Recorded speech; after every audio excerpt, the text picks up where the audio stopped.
Bonjour, comment allez-vous aujourd'hui? J'espère que vous allez bien, mon nom est Laetitia.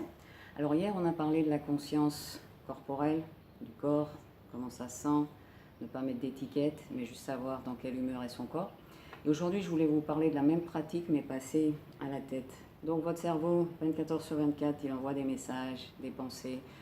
80% du temps elles ne sont pas très positives, elles ne sont pas très happy, elles sont très souvent le pire des cas, ça va pas aller, t'es pas assez bon, t'es pas assez belle, t'es trop grosse. Enfin, ce genre de discussion comme ça qui va tout seul, tout seul, tout seul, et souvent on n'en est même pas conscient. Mais ce qui se passe, c'est qu'il y a notre humeur qui change. Donc quand on pratique en fait la conscience avec la respiration, ce qu'on va faire en fait, c'est qu'on va se rendre compte de ce qui se passe, de ce que notre cerveau fait. Donc notre esprit va s'en rendre compte, on va être conscient de ça et on va être conscient de l'humeur dans laquelle on est. Et ça va nous donner la possibilité de changer d'humeur.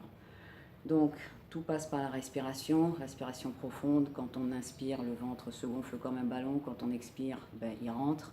Il ne faut pas forcer, c'est juste pour être sûr qu'on n'est pas en train de respirer d'ici, qu'il y ait une respiration beaucoup plus courte, mais bien du ventre. C'est la même que lorsqu'on dort, c'est celle qui nous relaxe. Et simplement, on se tranquillise et on voit ce qui se passe dans notre tête. Un peu comme quand on a un film qui passe, plusieurs films qui passent comme ça à toute vitesse. Ça va dépendre en fait dans l'état où vous êtes. Si vous êtes stressé, ça va passer très vite. Si vous n'êtes pas très stressé, ça peut être même la même histoire qui va et qui continue et qui continue. Et vous n'allez pas juger, vous allez simplement dire, vous allez nommer ça comme c'est, tiens, anxiété, colère, compagnie, parce que vous pouvez être simplement assis comme ça dans votre salon, dans votre bureau, dans votre voiture, vous allez vous rendre compte de ce qui se passe dans votre tête. Et ça va faire que vous allez avoir le choix dans vos réactions. Donc par exemple, moi, la colère, pendant des années, je ne touchais pas parce que j'avais peur de devenir comme Hulk. Et puis quand j'ai commencé à travailler ça, il y a une chose avec justement la conscience. C'est que par exemple, moi, quand je m'énerve, premier signe, c'est la tension ici, c'est les trapèzes qui deviennent tendus. Et donc, je commence par calmer tout ça, je commence à voir ce qui se passe, donc je suis en colère. Justifié ou pas, au moins s'il y a quelqu'un qui vient me parler, qui n'a rien à voir avec ma colère, je ne lui mets pas une droite parce que malheureusement c'est lui qui est passé, il fallait que je me décharge avec quelqu'un.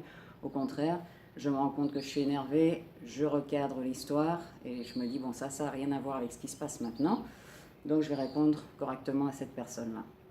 Si je suis prise dans une dispute, pareil, ma colère c'est jaguar, donc je le sens arriver. Et dans ma dispute, je vais avoir le choix entre deux. C'est-à-dire où je sens que je peux répondre et que ça va arriver à quelque chose, ou alors je vais carrément dire, je préfère reparler du thème plus tard parce qu'il n'y a rien de positif qui va sortir de ça. Donc on ne va pas résoudre le problème, on va juste continuer à augmenter la tension. Et ça c'est possible, pourquoi? Parce que je sais ce qui se passe, parce que je fais une pause et parce que je décide de comment je réagis. Et donc c'est plus l'émotion c'est plus mon cerveau et l'émotion qui m'emmène, sinon c'est moi qui ramène l'émotion et qui recadre les choses. C'est pas du contrôle parce que la colère vous allez la sentir, mais c'est-à-dire que vous n'allez pas vous laisser emporter par l'émotion et réagir et après être sorry. Donc je vous invite à pratiquer, à me raconter et puis je vous souhaite une bonne journée. Ciao ciao.